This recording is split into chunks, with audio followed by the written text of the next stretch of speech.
Welcome to the game view. This is Sean with Total Packers. We're going to look at Week 11's matchup against the Minnesota Vikings. A huge Packer win, biggest win of the season so far for the Packers. This film was a great pleasure to watch, mostly because of the performance of the defense. The defense really got after the Vikings in this game, improving upon their effort against Detroit the week before.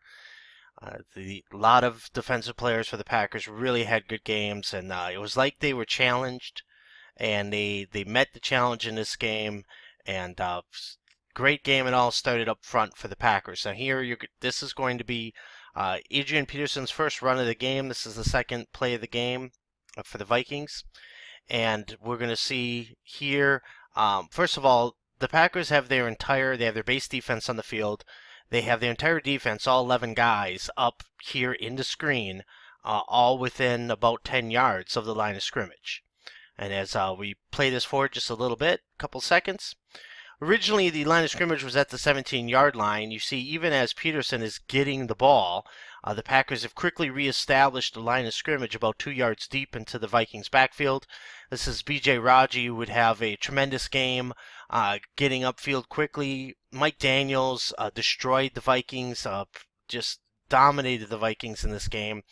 And him and Raji were a huge reason why the Vikings had such a difficult time running the ball.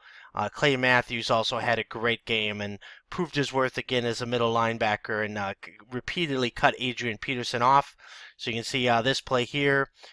Peterson gets the ball and finds all three of the Packers defensive linemen ready for him 2 yards into the backfield. And that goes down as a 1 yard loss. I don't know. Must have been a nice mark because that looked like a 2 yard loss to me.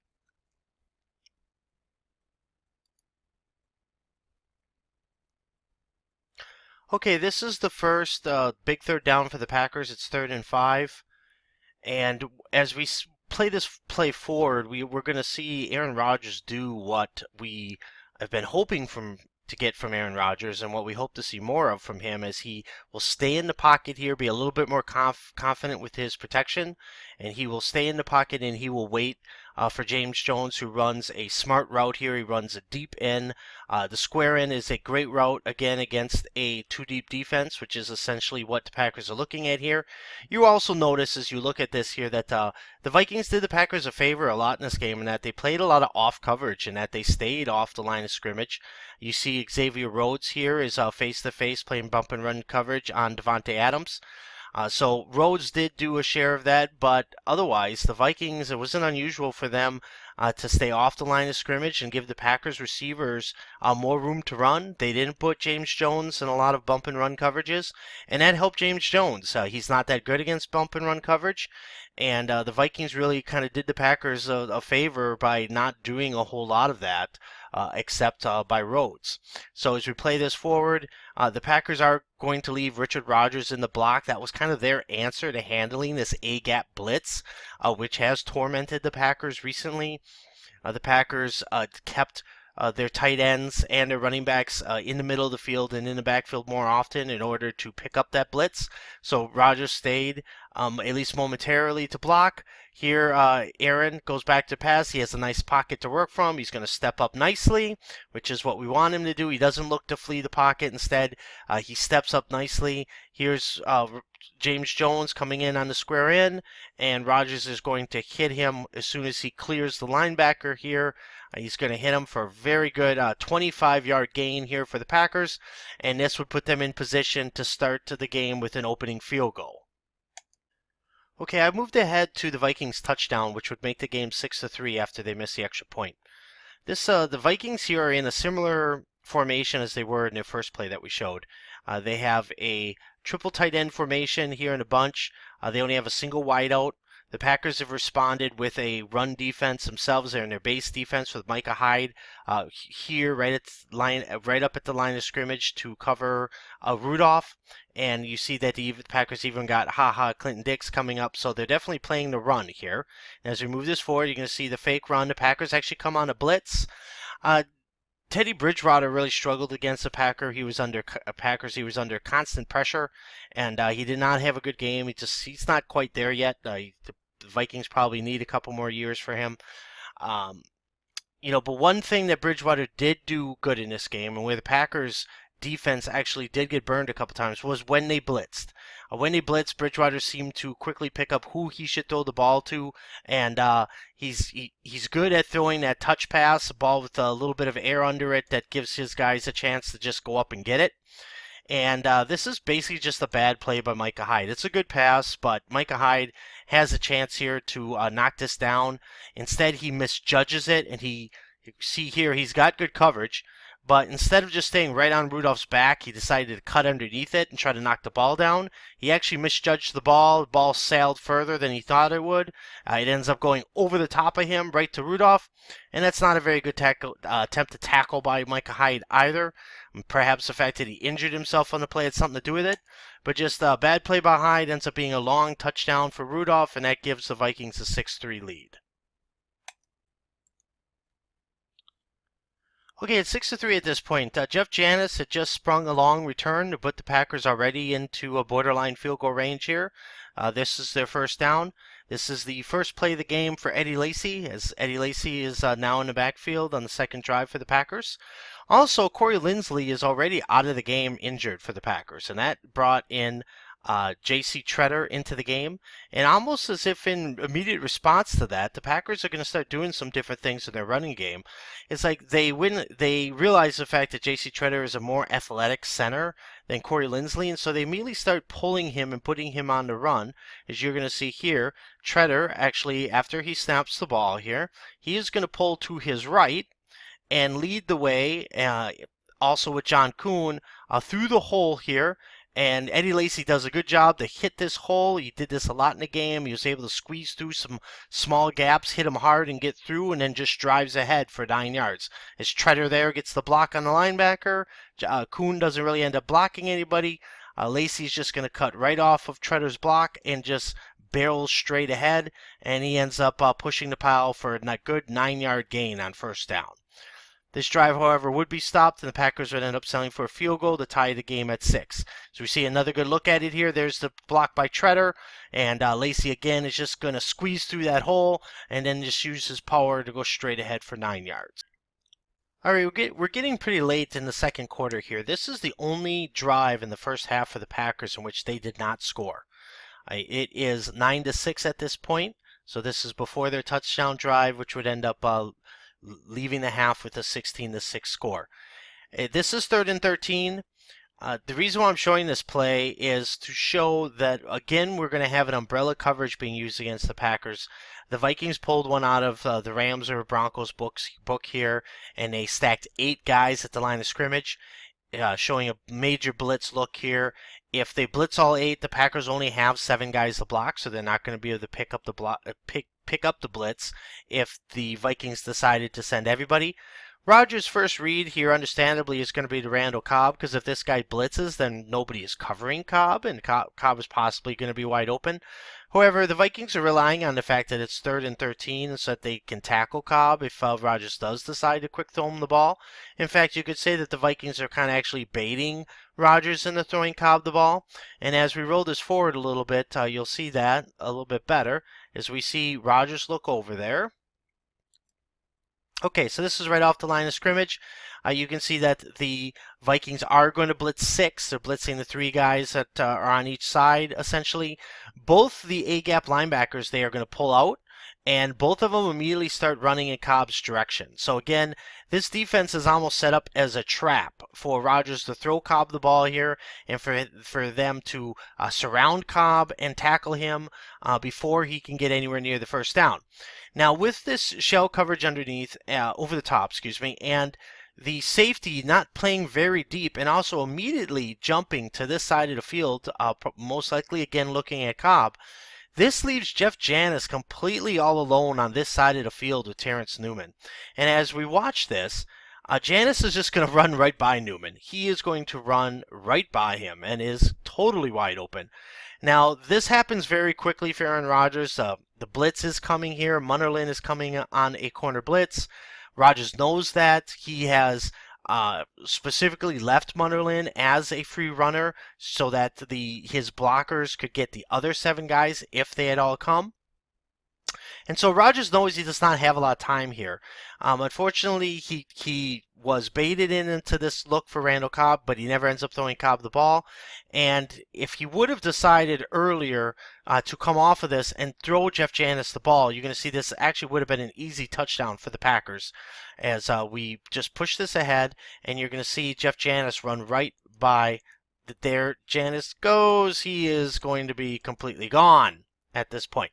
So yes, Rodgers is getting sacked at this point, so he would have had to have thrown the ball already. However, he certainly could have if he saw this coming. He could have planted his foot and got rid of this ball before the blitzer got to him and just threw it out ahead of Janis.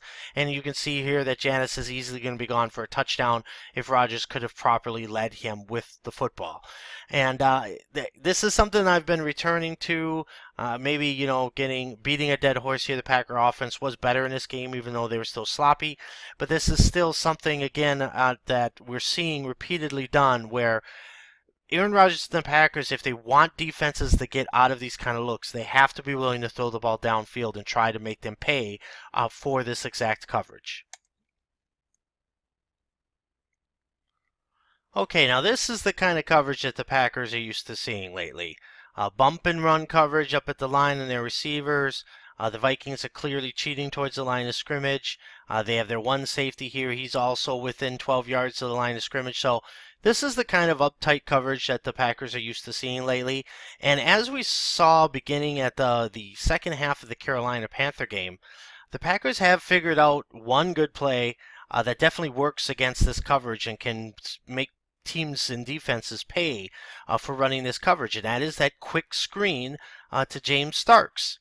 So if everybody is going to play man-to-man defense and all these guys are just going to go ahead and clear the field and run upfield, if the linebackers blitz or get too aggressive towards the line of scrimmage, that's just going to make it easier.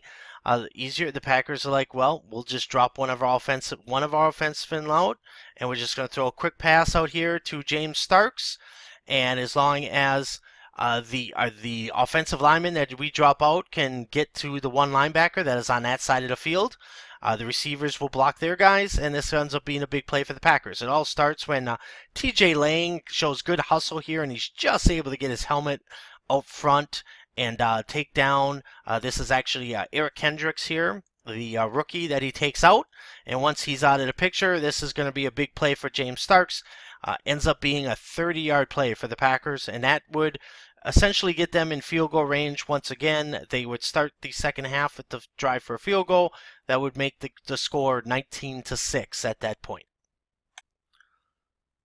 Okay, this is another first down for the Vikings. It's still 19-6 at this point, and we're going to watch this play. This is going to be another loss for Adrian Peterson, as the Vikings make the mistake here of running at what I'd like to call the triangle of death here, the no-fly zone, no-run zone, whatever you want to call it, for the Packers. And that is basically the triangle that is between Nick Perry, Mike Daniels, and Clay Matthews. These are the three best run stoppers that the Packers have, and teams just do not have a lot of success trying to run at them.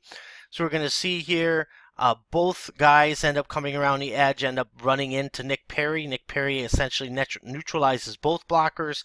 Clay Matthews, as he's aggressive, is just going to fly around the corner and cut AP off before he can get over there. And then he, with the help of Daniels, is going to make that tackle. And yeah, that's no-go.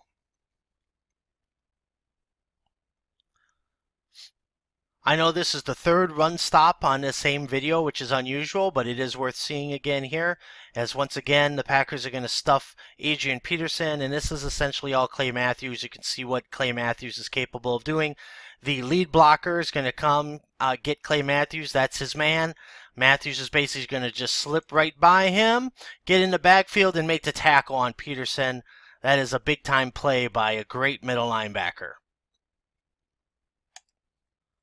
All right, this is the two-point conversion that is going to make it 27-13 and put the Packers well in front in this game. That almost seals the game away at this point, even though the Packers would need a couple more defensive stops before they could say that the game was over.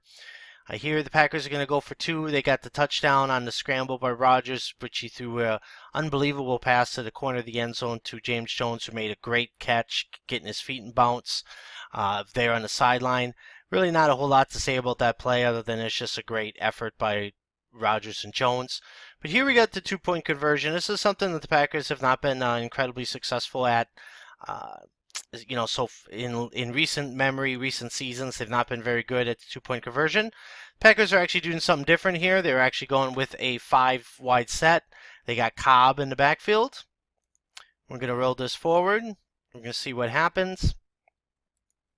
The Vikings are responding with basically a zone defense over the top of everything here. This is what they got. Rodgers immediately sees a gap with there only being a 4-man rush. Rodgers immediately sees a gap that he can run through. I think at this point he was probably thinking of running.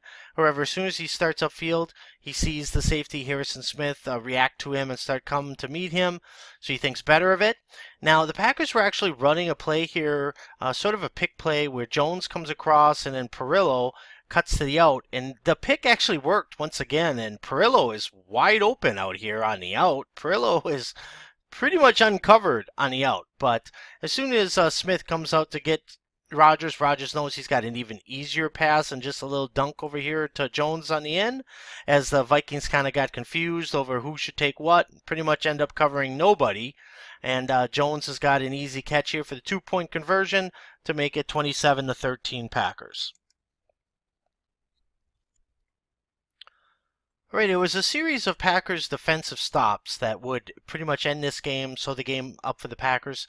Packers would add another field goal on to make it 30-13, and that would end up being the final score. This is one of the Vikings' last drives, and this would end with a sack by Datone Jones. So this is where we're going to end. Jones is lined up on the outside, but he's inside of Julius Peppers here. And he's basically just going to take on the guard, bash into him, and then end up running right by him to go to sack Bridgewater and end this drive, forcing a punt. Here comes Datone Jones. He's going to get the sack here. Now, the announcers would immediately talk about how Datone spiked the ball after the sacks, and maybe that could have been a penalty. But as you watch this replay here, you're actually going to see that Bridgewater flips the ball up into Datone Jones' face.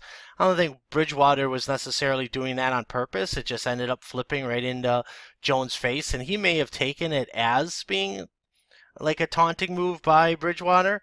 And so he catches this ball and he just kind of reflexively spikes it. So understandable that the refs wouldn't call that, since they maybe would have to call Bridgewater for throwing the ball into Jones' face in the first place. So, but here you see Jones catch it and spike it. That just kind of brings a laugh out of me as we see this again. Just a funny play to watch. See Bridgewater flip the ball up, Jones catch it and spike it. So huge win for the Packers. The defense played absolutely awesome in this game. Mike Daniels, B.J. Raji, Datone Jones, and Clay Matthews especially.